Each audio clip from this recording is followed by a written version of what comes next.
नमस्कार. मी तुम्हाला गोष्ट सांगतो पैशाची, माणसाची नाही बरं का. आणि याच गोष्टीमुळे विचार करा, आपण असं करायला पाहिजे का नको? चला गोष्टीला सुरुवात करतो. गोष्ट म्हणजे गोष्ट नाही, एका माणसाच्या आयुष्यामध्ये घडलेली ही दुःखद घटना आहे. आज तुमच्यासाठी शेअर करतो. तुम्ही रेमंड कंपनीचं नाव ऐकलं असेल बऱ्याचदा. ती कंपनी आहे 120 कोटी रुपयांची. त्याचे माजी अध्यक्ष विजय सिंघानिया हे त्यांचं नाव. जवळजवळ मुंबईमध्ये 35 मजल्यांचं भव्य दिव्य घर.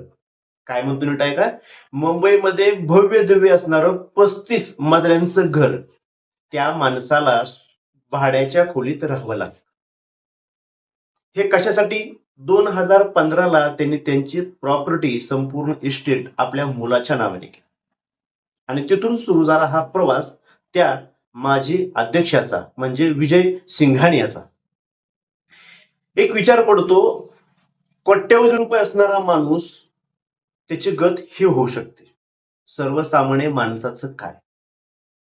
विचार करणारी गोष्ट आहे. माणसाच्या विचाराला एक चुटका देणारी गोष्ट आहे. त्या माणसाचं अखेरचा श्वास सुद्धा त्या भाड्याच्या खोलीत गेला. त्यांनी त्यांच्या पुस्तकामध्ये हा सुद्धा उल्लेख केलेला आहे की त्यांचा प्रवास आणि शेवटच्या काही चुका त्या पुस्तकामध्ये मेन्शन केल्या. आणि आज निधनामुळे संपूर्ण हळहळ व्यक्त होत आहे.